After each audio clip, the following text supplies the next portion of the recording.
Hey, I'm Amanda from Trifecta Fitness. We're proud to be Clarksville's new Get Fit headquarters. Trifecta Fitness is a state-of-the-art spin and strength training studio. Our spin studio is truly one of a kind in this area, complete with 20 state-of-the-art live fitness bikes and an incredible sound system. Our strength training is done in small groups of 6 or fewer, and all of our strength and spin classes are scalable for every level of experience. Come see us in the heart of Clarksville, just behind MAPCO at the corner of Old Trenton Road and Wilma Rudolph Boulevard. Call us for more info at 931-542-6265 or download our Trifecta Fitness app for a full list of upcoming classes.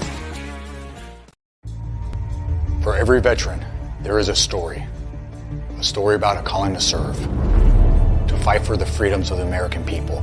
And every story has a struggle, a sacrifice, and invisible wounds. Warrior Watts programs help veterans recover from PTSD and invisible wounds through exercise, nutrition, and connecting with other veteran leaders. It is estimated that 22 veterans die each day by suicide, and another 30 veterans die each day by substance abuse. These are preventable deaths. Warrior Watt is committed to fighting PTSD through fitness, nutrition, and community.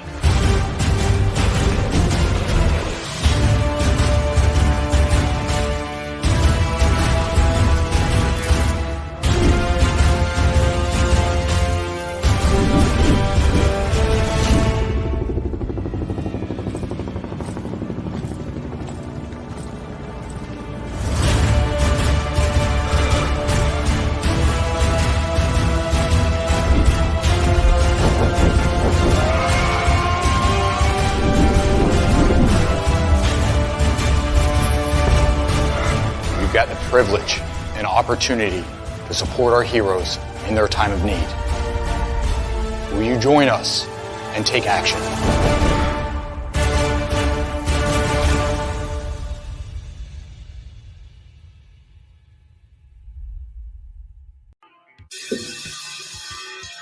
All right. Welcome back. MisFitNation. We are a show founded by a veteran and hosted by 2 veterans and a military spouse. Our mission is to get people to tell their story to the world. If you're an author, share your tips with the Misfit Nation. If you're a musician or actor, our audience needs to know how they too can get into the business. Coaches, we love our coaches. Come on and share some of your tips with the Misfit Nation to help them become better versions of themselves. If you're a corporate leader or an entrepreneur, come on and share how you did it and how hard you have fought for success. If you're a veteran, first responder, or Gold Star family, we would love to have you come on and just share your story with the Misfit Nation. We always have time for you. If you're feeling down, alone, or starting to see the darkness, stop. Think about those who are around you. You are not alone. You will be missed. If you feel like your problems will be a burden to those in your inner circle or are embarrassed, dial 988. If you are a veteran, take option 1. We need you to keep pushing forward. Don't make a permanent solution to a temporary problem. If you're a new listener, welcome to the Misfit Nation. Be sure to subscribe to our show on your favorite podcast apps and also on our YouTube channel at @_Misfit Nation. Subscribe and click the bell to keep you up to date with our latest episodes and all of our news. You can also find us on Heroes Media Group and About Face Radio. Now, let's get to the show.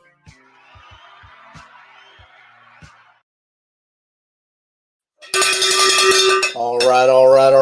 Welcome to our Thursday after dinner show. It's great to have you here tonight. Thank you, Adam Baum, for passing the mic over to us. And you have a safe and enjoyable night before your show tomorrow night. The great music you play tomorrow night on About Face Radio. Tonight, y'all, we have an award-winning journalist, writer, editor, and foreign policy and national security analyst with more than 20 years of experience in media and government.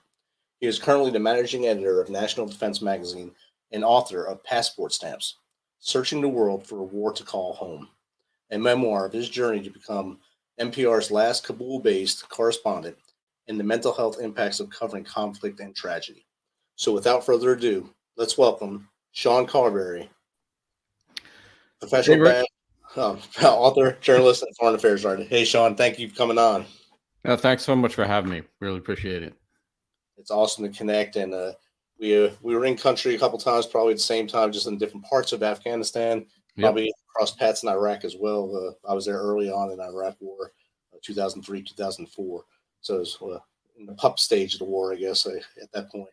But you got to see a lot of things from a different angle than I did. So you were able to actually take a breath and say, hey, this is what I'm seeing. And now you were able to write your memoir, which is amazing. Well, thanks. Yeah. And I did miss you by a bit in Iraq. I got there in 2008, and it was very different then than what you experienced. But it's, I think important for all of us to continue talking about it all. Definitely. And I think as part of what your memoir show is the mental health impacts of just for you guys covering it. A lot of people don't think about that our journalists go over there. People think, oh, they're just bloodthirsty. They're doing this for money. But you guys have to see everything that we see, but not be actually protected and not have to actually be behind a gun, either behind a lens or a microphone, and trying to cover it and not get killed as well.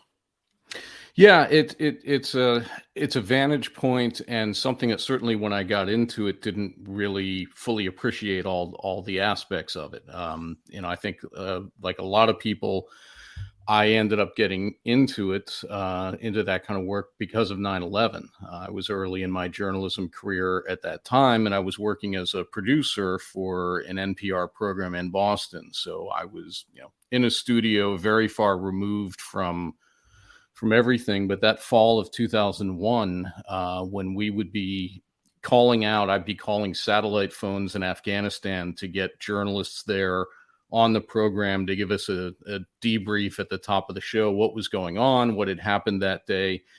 And I felt sitting in that control room that I needed to do more to report on the story of, really our generation. It was, as a journalist, as an American, it was, the biggest event in our lifetime. And that drove me to want to get out there and see it and tell the story. And, eventually got there. It wasn't until 2007 that I really started getting out into some of those places. But I was not really prepared for some of the aspects and the realization that, okay, I'm out here reporting on a lot of horrible things, seeing a lot of horrible things, hearing a lot of horrible things, and certainly had no mental health sort of training or preparation ahead of time. So it was something that again, maybe others really thought about it beforehand, but I'm not sure a lot of us did. I think you're thinking about doing the job. You're there, you have a mission, a purpose. You're there to observe, tell a story, and you're not really thinking about, well, how is this going to impact me or change me over time as I'm doing this work? So. That was certainly, kind of a surprise to me over the years that I spent in places like Iraq, Afghanistan, Libya, Congo, down the list. And, again, took some time to realize that, civilians do experience things as well. And there just hasn't been a lot of conversation about it. As well as anyone, the challenges that veterans face and the difficulties of still trying to get awareness and care and resources into that community that, most people see and understand the toll on veterans that the last 20 years have taken. But certainly, you look at how many civilians, how many diplomats, how many humanitarian workers, how many journalists, even how many contractors have, spent time downrange in these places. And some had some incredibly traumatic experiences. And there's really, there's nothing when you come back. There's no VA for civilians who work in these places. So, that was sort of a big realization for me and a big part of, my experiences, and then ultimately writing the book and trying to get to a place of raising awareness and trying to build bridges also between the veteran and military and civilian communities, and help try to support each other. Definitely. And you alluded to it there, that a lot of people don't realize the divide, what you guys go through, or any civilian that's on the battlefield. In my opening, you see about the 22 a day of the veterans that or 22 that are reported a day. Is probably close to 44 to 50. But you don't see the numbers of journalists or the numbers of diplomats or numbers of even U.S. aid personnel who were over there who actually are doing the same thing. So you don't see those numbers because it's not a number people want to say, or it's not reported that, oh, he was a journalist or she was a journalist and they killed themselves. You're not going to hear that at all. It's not something that's broadcast. Well, and fortunately, at least it doesn't seem like it's happening in significant numbers. So that's the good news piece of it is that I'm not aware of large numbers of it. I know a lot of people that are struggling with it, who are struggling with self-medication or just living with some type of chronic PTSD or things like that. And a lot of people in that community, what they do is they don't leave that community, right? I mean, you stay immersed in it so that you never sort of experience that withdrawal and that period of processing and trying to readjust to, normal life isn't the right term because, there is not much of a normal, but, I mean, coming back to, like, for me, moving from Afghanistan back to Washington, D.C. was way more of a shock than I was prepared for. But yeah, to your point, I mean, I think that's why it's been a challenge to raise awareness for the civilians, because there aren't those statistics. It isn't as visible. It hasn't reached sort of a crisis level that people have no choice but to pay attention to it. But I look at it as more of a simmering problem, and that there are a lot of people out there that are dealing with things, are struggling to process a lot of things that they saw and heard and experienced. And like I say, the civilian world, it's just tough to get attention to it, and it's up to individual organizations to do things about it. News organizations, State Department, what have you. And I just don't think we've reached a tipping point of awareness and effort around it yet. Definitely. And while you were there 12 to 14, and Sergeant Major Griffin was killed in a suicide bombing attack as they did a patrol. Flo Griffin got the Medal of Honor for this incident, but there was 3 military and 1 civilian who were killed in that incident. The 3 military got a lot of news, and the U.S. aid worker, diplomat, did not get a lot of news, but he was also killed doing a job that was much needed in that area. So that's another angle of the two that we don't see a lot of that, because it's more of we want to see what numbers of soldiers died, or not to see, or civilians on the battlefield, not any of you guys. Yeah, and to that point, I mean, certainly there are a lot of people that were under the broad term of contractor who were killed and injured over there. And look, as a journalist, I reported on military casualties, killed and wounded when I was over there, and we didn't even often get the information sometimes about contractors. When we would get the information from, NATO or the U.S. command there, they would only report sometimes the military. So, and then of course the other part, the Afghan civilians who were working with U.S. forces, we generally didn't hear about them. There was one pretty high profile incident in 2013 when I was there. There was a young foreign service officer who was working at the embassy in Kabul, and she was on it was a mission. I'm trying to remember which, it might've been Uruzgan. I'm trying to remember. It was down, towards southeast. And she was with, I think, a provincial reconstruction team or Army Civil Affairs, and they were on a humanitarian mission, I think, delivering some books to a school or something like that. And basically, there was a car bomb attack, and she was killed. And that was, that was incredibly rare, fortunately, in Afghanistan. I mean, there were very few State Department personnel killed, but that was one of those moments that did kind of put it on the radar screen that, hey, there are a lot of people out there that are risking their lives for this mission. And that, that also had a pretty big effect on the civilian community there, really reflecting on, okay, what is the mission?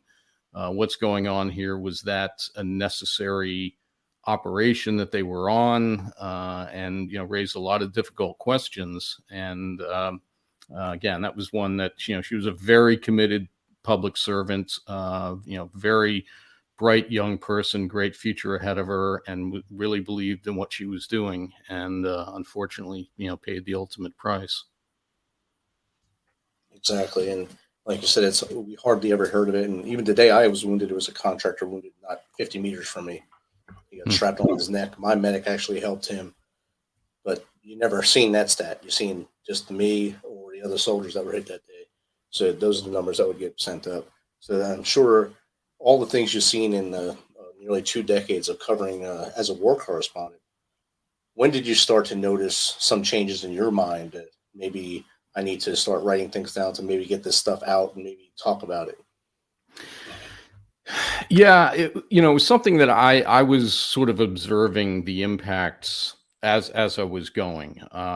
It really, after, it's probably in my second time, so I spent about 5 years based in DC, and I would do short trips into places. So I'd do an embed for, a few weeks or something like that, and then come back. And so in 2009, it was October 2009, I was doing an embed in Host Province and Paktia. And there wasn't any, hardcore action that went on, but pretty much every base where I was during that embed, there was incoming at some point. And so, there was a boom and a run to the bunkers.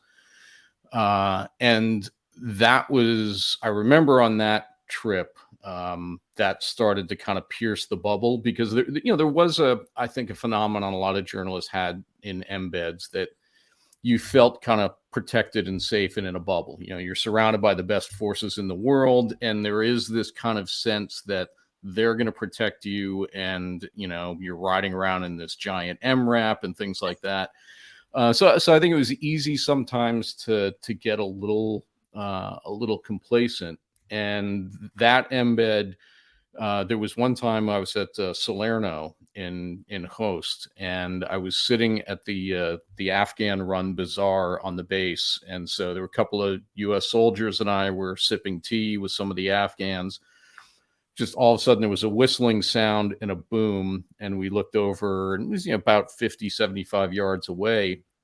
And so after we ran to the bunkers and came out and looked at what happened, an incoming rocket hit a tree and detonated above a tent that had 7 soldiers sitting inside of it. And so it sprayed shrapnel all over the tent. And I actually write about that in my book. I sort of describe it as that scene in Pulp Fiction, when the kid comes running out of the bathroom and unloads his pistol at Jules and Vince, and doesn't hit them, right? And you see the bullet holes in the wall behind him, and they just kind of look, and it's like, how did we not get hit? That was kind of what happened in that tent. There was shrapnel damage all over the tent. Computer monitors were shattered, lights were shattered. You could see, holes in the floor. One of the 7 people in there got a small piece of shrapnel in the leg and walked off to get it treated. But if that tree hadn't been there, in all likelihood, the rocket would have landed in or near the tent and done catastrophic damage.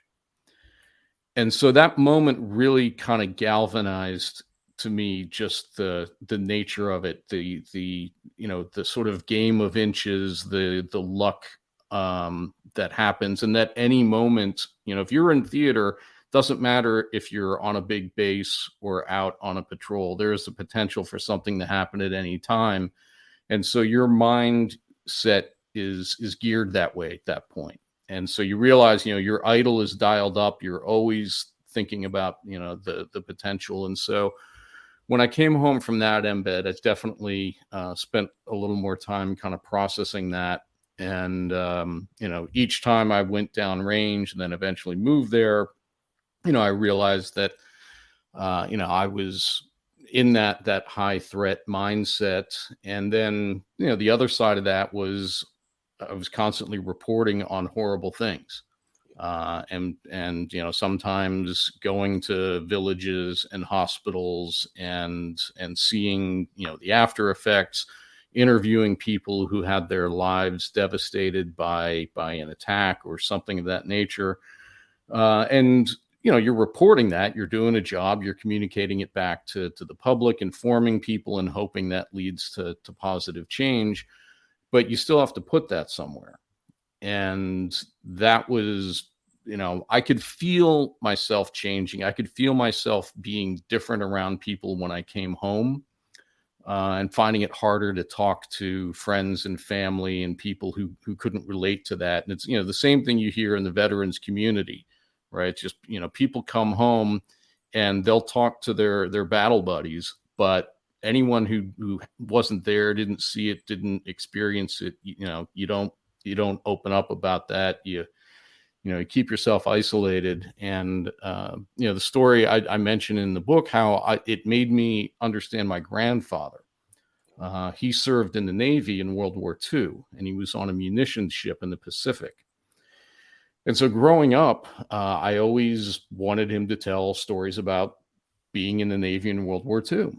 And he wouldn't. He had a couple of sort of fake joke stories that he would tell to kind of, distract you, basically. Like the one I always remember is he talked about how on the ship every morning he'd wake up and he'd take his socks and he'd throw them up to the ceiling. And if they stuck to the ceiling, he'd change them and put on a new pair. If they didn't, he'd wear the same pair again.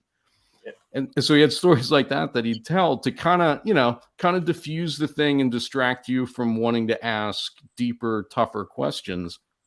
And, my whole life, I was lucky he lived into my 40s, but never had a conversation with him in any depth about what he experienced in World War II.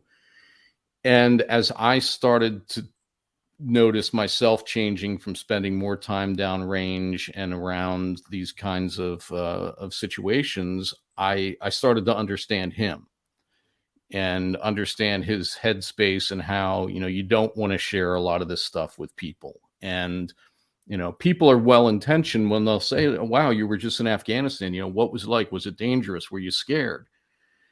And, again, people mean well with these questions, but I don't think they're ever really prepared for what the real answer would be if you were to tell them that.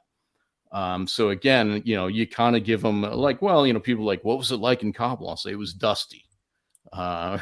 Something kind of lighthearted to give an answer and then hopefully not, get a follow-up question. And so that, this thing when I, really started after I got back, so the end of 2014, I got back and I just had a lot of time to process stuff. And, it took me years to really understand how everything affected me, just where I was in terms of headspace and how I related to other people and how I related to the world. And, ended up getting into, I did all the typical bad life choices, gambling, got into a relationship with the wrong person, all that stuff. Meanwhile, so I'm showing up to work. I look on the surface functional, professional, for a while I worked for the Department of Defense Inspector General's office. So I had, a high level, important government job and seemed like I was showing up every day, but when I wasn't in the office, my head was not in good places. And, got to a point where it was getting really dark. And so finally the decision was, okay, I write this book, because this is my way to claw back out and to process things. And then ultimately to start this conversation and to say, hey, there are other people out there that are affected by this, and the organizations that are sending journalists, aid workers, diplomats overseas aren't focusing on this, and they're not aware. They're not preparing people for what they're going to encounter. They're certainly not teaching people healthy coping skills. I mean, the self-medication that went on during my time in Kabul. People have heard all the stories about crazy parties and things like that. It was absolutely true. And the drugstores in Kabul sold Valium and Xanax and Ativan over the counter. So, we did what we needed to do to get through the day and to, go to sleep after a long day of covering some horrible piece of news. But, that's no way to function long term. Definitely. And I think everything you just described is what most veterans also go through, that same cycle. They come home. If they don't have someone that's stable in their lives, they make that wrong choice. The wrong choice is in relationships. They find a vice or vices, and then they keep trying to chase that high that they had over there, but it'll never come back. You can't get that high. It's like how they describe a heroin addict. Once you get that first hit, you can never find it. You're always chasing it after. The adrenaline rush from combat is a lot harder to receive doing anything else that's safe or not as hostile, I guess. So they can continuously chasing that. And I think it's the same thing. You went through that same roller coaster, and you're still on the roller coaster now, just that you're doing a lot better with it. Yeah. I think that's absolutely right. I don't think, I don't think you ever really get off it once you've gotten on it. You just, you learn how to ride it better. It's a continuing work. I mean, the arc of my book, it's it's a memoir. So it starts my initial getting into doing overseas reporting and getting in over my head. And I write very candidly about being, a bit of an idiot at times and, not really appreciating some of the danger, not really appreciating some of the local customs and nuances and things like that I had to deal with, and grew over time, became wiser and more respectful of the job, of the people that I was dealing with, and then the coming back and sort of the long, slow unraveling, and then I make there's no Hollywood ending yet. There's no perfect, everything's fine, life's great kind of thing. It's okay. Got through the worst of it. Sharing the story, which is the next step of trying to get it out there, empower other people to, raise their hand and say, hey, you know what? I actually experienced a lot of that too. And I could actually use someone to talk to or some help. So, it's one of those things. You got to get the story out there and start making it a normal thing for people to talk about it. The usual things, take away the stigma, right? That's, one of the big things is it's okay to ask for help. It's okay to say that you're not having a good day. So that's where sort of things are now, is really, trying to raise that awareness, have that conversation, and then look at what's out there in terms of current resources and what can we potentially do to put more resources at this and build more awareness. One of the things I'm doing, 'cause obviously as a journalist, my book is journalism focused. I mean, it's telling the story of my journalism experiences downrange. So I'm speaking to journalism students and journalism schools, and again, trying to raise awareness on the front end for people, saying, hey, if you're going to go down this road, this is an important thing, and we need people willing to go to these places and cover these stories. But here's some of what you're going to be in for. Here are mistakes that I made and other people I know made, and here's the wisdom I can impart, but we still need to have more of a conversation about what can we do to empower people, and give them, a little bit more mental safety. As a journalist, I went through the hostile environment training courses, which of course are all about how to try to recognize potential physical threats, see that you're about to walk into a minefield, or if you're in a minefield, how do you get out of it? How do you identify hostile checkpoints? How do you talk your way through a checkpoint? Things like that.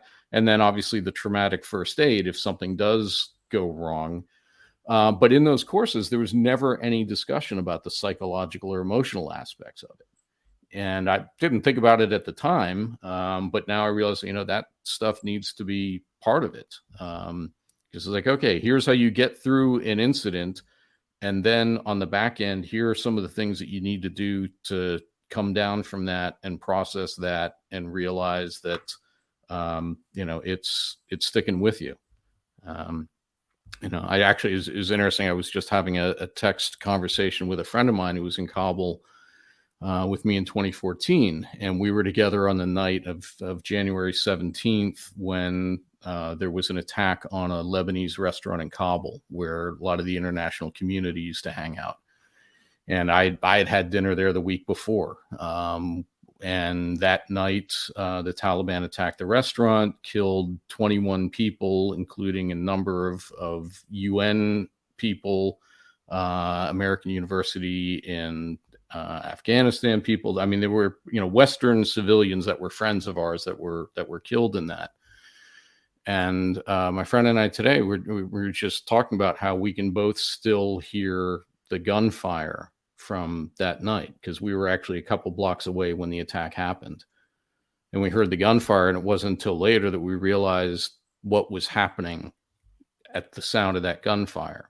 And 9 years later, that sound is still as vivid in my mind as it was the day it happened. I'm sure the sounds of that, smells that you had from any battles that you were in here, or even being by villages, seeing what the people were living like and smelling what they lived in, that kind of sticks with you too. And that also hurts the mindset a little bit as well. While you're there, you compartmentalize it. Like you said, you kind of unpacked it when you got home. Unknowingly you unpacked it, and then now you've packed it into the book of passports. And I think that's a great way to do it. One of the listeners said he still does the sock trick. He still uses it. He's a former EOD guy, and that doesn't surprise me. And my brother, he said he figured it'd be a good way to see if underwear needed changed. So they find humor in your granddad's story as well. Yeah. No, I mean, look, he knew what he was doing. He could make people laugh, and that, again, that's the easiest way to diffuse sort of a potentially emotional situation like that of asking a deep question. It's like, oh, here, let me throw you a curveball, and then you'll forget that you were asking about it. Exactly. When you were talking about the things that you went through as a journalist, I thought back to a movie that came out called The Hornet's Nest about No Slack and a couple other units that were in Afghanistan at the time, 2010-11 period. And it was written, the movie was based off of Carlos and Mike Betcher's time there together as war correspondents, father and son, out together. And in the show, you can see them both train, the dad especially. You've seen him train, now he's out there with his son, who wanted to see what dad did for a living and try to learn it. And now he's worried when they get separated. You can see him just like he crumbles. And that became his last time over, and his son carried the torch from there. Yeah. As I said, that's, sort of relates back to that conversation about being able to relate to other people. And how you end up kind of isolated. In fact, I don't know if you remember there was the program Proper Exit. It was a charity that ran a program for people who basically were evacuated out of Iraq and Afghanistan, and they would fly them back in and give them kind of a ceremony and allow them to sort of leave the country as the unit would have left under other circumstances. So there's one time in Kabul I was covering one of those. So there were 4 individuals. I'm trying to remember. I think it was a couple. I forget whether it was 2 or 3 Army and at least 1 Marine. But so they had all had injuries that they had to get evacuated out of Iraq and Afghanistan. And so they came back and they were talking to some troops in Kabul. And I just, remember one of them saying, he's like, I thought when I got home that the best way to handle things was to try to get as much distance from it as possible. and to not think about it, not talk to people, not stay in touch with people from his unit, all that. And he talked about how that was just the worst thing he could have possibly done, is to isolate himself and not at least stay in touch with people from his unit and all that. And again, he, fortunately figured it out and, was able to stick around. But that was, again, a big part of his message, was that notion of, stay connected, stay engaged, at least with that core group of people. And I think, again, in my experience, that was what was difficult, because when I get back, there were a few people in DC who I had known in Kabul. And so I had a little bit of a group. I use the term tribe a lot in the book. So, I had a few members of the tribe that were in DC that kind of helped me initially not feel, completely out of it and isolated. And so people that, I could talk to. And the thing that's interesting in reflecting on that is I realized, like, we actually never really talked about any of the serious stuff. We didn't talk about, like, that night and how did you feel and what did you think? And it was just knowing that, okay, we'd been in it together. So these are safe people to be around, and I can be myself. And if I do have a moment of a mild freak out or something like that, these people aren't going to judge me. I don't have to explain it. We all understand. But we still never really did deeply discuss, like, hey, how did you feel after that day when our friend got killed? I look back and I think, it is sort of an interesting thing that we did. We would drink together and joke and all that, and just sort of try to keep things light. But there were only one or two people that I ever really had those deep, holy crap discussions with. And again, I think that's just something that is necessary and important, to be able to feel that there is someone that you can talk to in those moments and just say, hey, remember that time when this thing happened? I'm thinking about that. Right. We had when I was in 2010-11 in Kandahar, I get there and I came from Korea and met my unit there. I was Campbell to Korea, Campbell to Afghanistan, Kandahar. So KKK. I get in the tent and there's a young staff sergeant limping. I was like, damn, Sergeant, what's wrong with you? Heard you hurt? Can't even walk straight? And he walked by and another young soldier said, hey, Sergeant, he only has one leg. I said, what? I said, he's still here. They said, no, he came back. In 2007, he lost his leg in the same region, stayed in the military. He was a staff sergeant at the time, Staff Sergeant Greg Robinson. And he came back to the very same area where he lost his leg to serve again. And he stayed. He just retired now as a master sergeant. So he stayed in for a long time to stay with his, like you said, the tribe and stay with that knowing stuff. And now he's going to be a deputy in Illinois. So it's weird. Everything you're saying is clicking.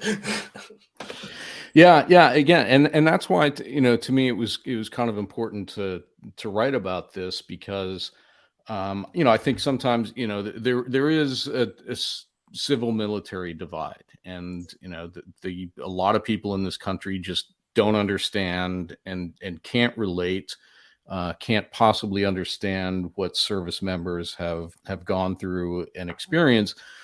But there are a lot of civilians who do have, quite a bit of shared experience. And, it's not the same. I mean, we weren't, pulling triggers and dealing with, a lot of those aspects, but we're still in the same space, confronting a lot of the same questions about, what's going on here? Is this making a difference? Is this the right use of American, human beings and taxpayer money in these missions? And so I think it is important to kind of bridge those communities. And again, why I'm hoping to do, more speaking with veterans communities, say, hey, we do understand each other, and we can, build kind of a bigger tent and see how that, we can reinforce each other's needs and support and things like that. So, that was, again, to me, one of the important things about telling this story is that, civilians do go through a lot. And, with journalists, the other thing I realize is the incentives are much more against journalists trying to get help. Because if you think about it, it's an incredibly competitive business. So if you're a foreign correspondent, you're in, one of not a lot of slots doing that work. And so you want to stay in that field doing that work. So if you're in Ukraine right now reporting on the conflict, and you're starting to struggle, are you going to tap out and say, hey, I need a mental health break, send someone else in for a couple of weeks? Or are you going to go, no, I'm not going to do that because the big break in the story could happen in those 2 weeks, and I don't want my replacement to get the story.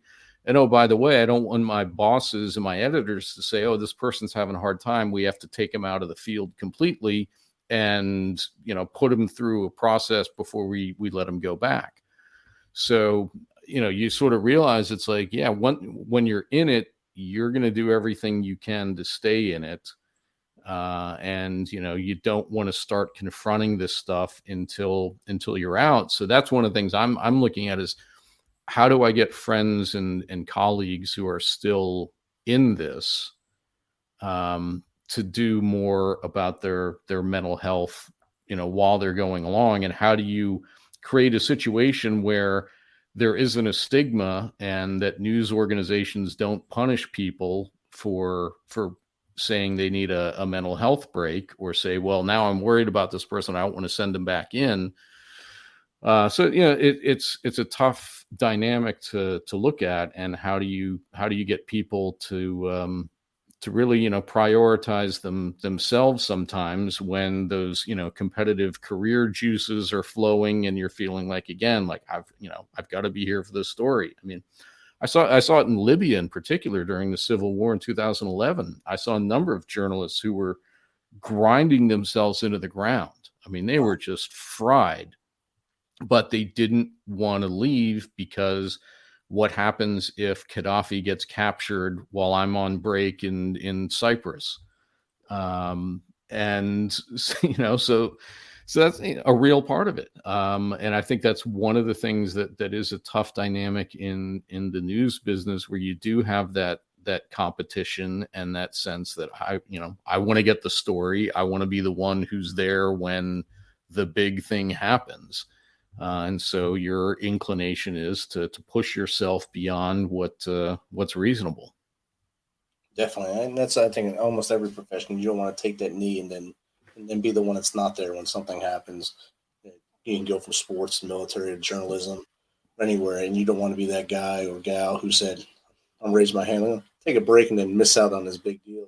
Where that big could just be you taking that break and be coming back fresh, especially about the time of the Libyan conflict. I'm sure a lot of those over there were jumping between the three sectors at that point.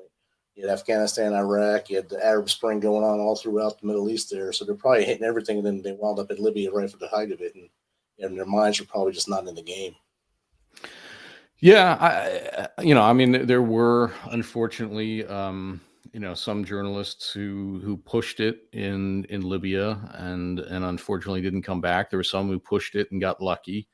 That is the nature of the business. That was sort of a weird realization for me, actually, is when I really got into it, I found that I was on the, I guess you could say, the risk averse end of the spectrum. You realize your threshold for danger and like, okay, am I going to get in this car with this strange person and go off down this road that everyone is saying is really dangerous in hope that I get to the other end and get the story? Or am I going to say that seems a little extreme for what's not a guaranteed story? Right.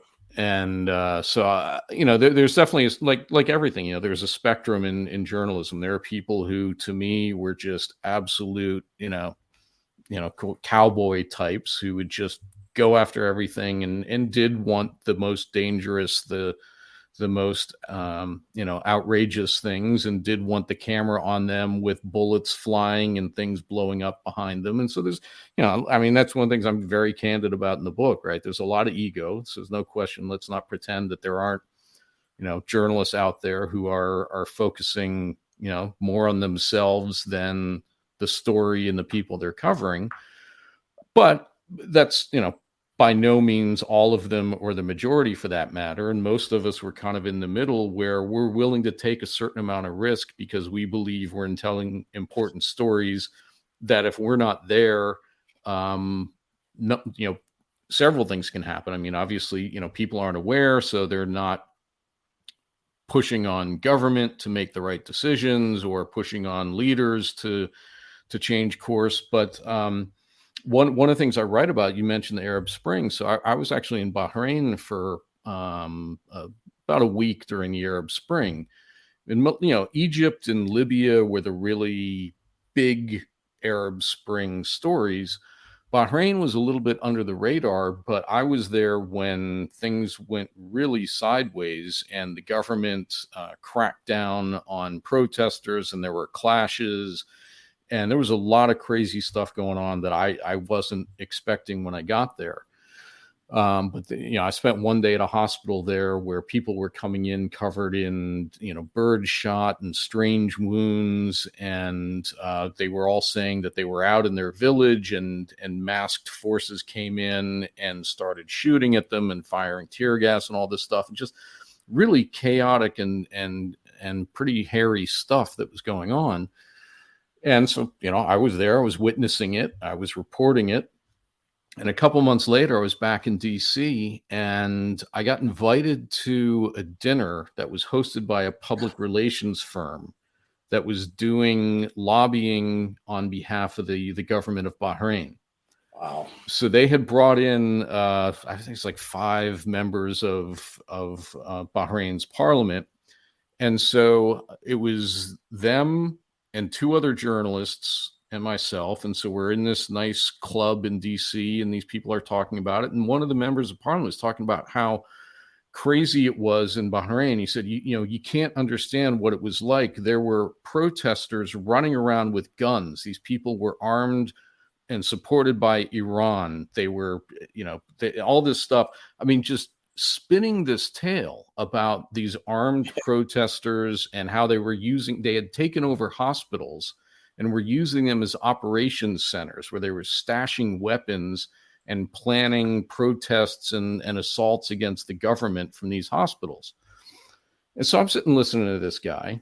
And at the end of the dinner, I go up to him and I said, it was interesting listening to you describing what was going on. Because I said, when I was in Bahrain, when all of this was happening, I didn't see any protesters with guns. I didn't see any hospitals that were turned into militarized operations centers. In fact, I saw the opposite. And the guy just froze. I mean, he had no idea that there was someone in the room who had been there and was a witness to what was going on, and saw the government and mysterious pro-government forces cracking down on largely unarmed demonstrators. Certainly, I never saw guns in the hands of demonstrators. I mean, they certainly threw rocks and things like that. But so I called this guy out, and again, he just kind of froze and backpedaled, and it just made me realize that they had spent several days going around Washington, telling members of Congress, telling the State Department, telling people in the administration that, these Iranian-backed thugs were out on the street with guns and trying to take down the government, which is completely untrue. And fortunately, I and some others were there to witness it and to be able to provide a factual record for it. But you think about how many things go on around the world that aren't witnessed, where people with interests can then say, this is what happened. This is what's going on. You look at Russia and their ability to control information and make up narratives when people aren't there to witness, or they're just used to hearing government propaganda and accepting it as fact. So that it was, to me, again, an important thing about why, journalists are necessary in these places, because you do need, as you say, you need people there calling balls and strikes. And strikes. yeah, and so back to sort of the point is that so you're willing to take certain amount of risks to try to do truth telling, hold people accountable, and make sure that folks aren't coming through Washington on public relations tours making things up and there's no one there to call them out on it. Exactly. And then we wind up giving a suitcase full of money for no reason to them to help them rebuild things that they destroyed themselves. Yeah, any number of things like that. Yes. So, Sean, we talked a lot of things. I want to put you on the spot here. You get to sit at an orientation of new journalists, aspiring journalists, and you get to tell them 3 tips of how to be a great journalist and what they're getting into if they want the international side of it. All right, 3, huh? Okay. So, all right. I mean, number 1 is something that I do say to people is learn how to write. I mean, it is the most important skill in journalism, and I've had to at times coach or mentor or edit people who hadn't learned writing well, and you lose a lot of time and effort with that when people should be able to focus on the substance. So basic rule number 1: get your writing skills down, nail them, and not have that be an issue. I think, number 2 is kind of a check yourself kind of thing. Like, ask yourself, like, why are you in this? What do you want to accomplish? What do you think the mission is?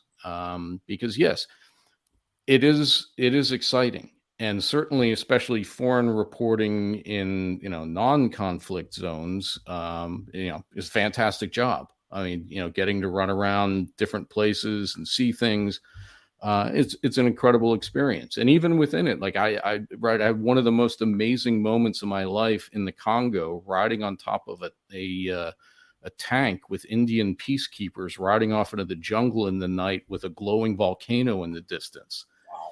And it was just one of the most epic moments of just, this is so remote. It's so, no one else in the world has, had that experience at that moment, kind of thing. So, it is incredibly seductive, but if you're going into it as a public servant. You're doing it to inform people. You're doing it to ultimately help people on the ground. When you're walking through a village in Pakistan that's smoldering because it was attacked in a case of religious violence, you have an obligation to those people to tell their story, to capture their pain in a responsible way, to not, traumatize them by trying to, hype the story or anything like that. But you have a responsibility to these people to take in their pain, communicate it to the world, and make people aware of what's happened so that hopefully someone takes action so it doesn't happen again. That's the obligation of the craft. So if you're not, in it for those ultimately, altruistic reasons, that you're there to provide witness, to be there to hold people accountable, and that, yes, you can have fun and adventure and make the most of it, but you're a public servant first, so make sure you're in it for the right reason. And number 3, I would say, if you are thinking about especially the conflict route,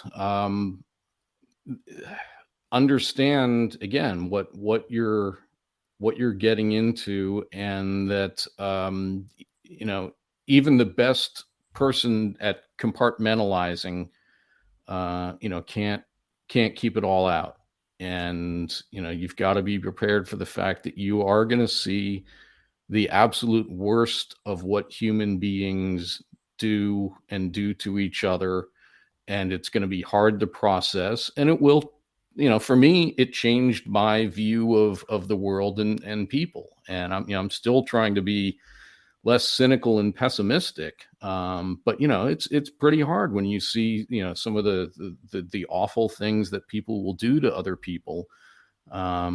So again, be prepared for that, and think about how are you gonna process that? How are you gonna live with that going forward? And let's hope that your news organization or whoever you're working for is going to take some responsibility for that and provide some resources and make sure you're okay along the way. Outstanding. Great tips right there. And we started the conversation talking about passport stamps, searching the world for a war to call home by Sean Carberry, which came out just less than a month ago, August 15th. Tell the audience where they can get that book and maybe read up on it and send you questions. Yeah, so it's the usual online places. So it's Amazon, Barnes and Noble. My website for the book is passport-stamps.com. And so on that, there are links to a few different places you can buy it. It's not really in many stores. I do know there's a stack of autographed copies at the Twig in San Antonio, Texas, because I was there a couple weeks ago and did a book event. So signed some books. There's some there. There's some in the bookstore near me in DC. But available online. Regular hard book or paperback, but ebook as well. And eventually I'm going to lock myself in a closet and record the audio book. So that's coming eventually. It's just been hard to carve out the time to sit and do that. But and I also have a Substack website where I try to do weekly essays about what's going on in foreign policy, foreign affairs, and tie together some of my reporting experience. And so weave in some of my stories and places and talk about that. And that's passportstamps.net is the Substack. And I also have a lot of stuff. So when I wrote the book, the first draft was about 2.5 times the length of a book. So I had a lot of stuff that I had to cut out and go through a process of deciding, okay, I think this is a really cool little story, but is the reader really going to suffer if that's not in the final version? So lots of material that I've been gradually trickling out on the Substack site, so that some of the things that didn't make the final version are still there. So I'm able to at least use all the material that I sat down and wrote. Outstanding, Sean. This has been a great conversation. We're running low on time right now, Russia, but we are running low on our stream time. This has been awesome. Listeners, the website is going across the bottom right now, and it will be in the show notes when it gets published. And then when the audio comes out, it'll be about the end of November. This is going to be live on YouTube from now on. Again, Sean, thank you very much for coming on and agreeing to hang out with us for this hour here with us here in Tennessee and you up there in the nation's capital. This has been awesome. Thanks, Rich, and keep doing what you're doing. It's really important. Thank you. Have a good night. Good night. This message is from the U.S. Department of Veterans Affairs. Did you serve in the military? If so, you can obtain a free lifetime pass to more than 2,000 federal recreation sites. These sites are located across more than 400 million acres of public lands, including national parks, wildlife refuges, and forests. The lands host activities to fit any lifestyle: hiking, biking, fishing, camping, and much more. Gold Star families are also eligible for these free lifetime passes. Plus, they cover entrance fees for a driver and all passengers in a car, or up to 3 additional adults at sites that charge per person. Obtaining one is easy. Just go to the National Park Service website, nps.gov, or the National Park Service app.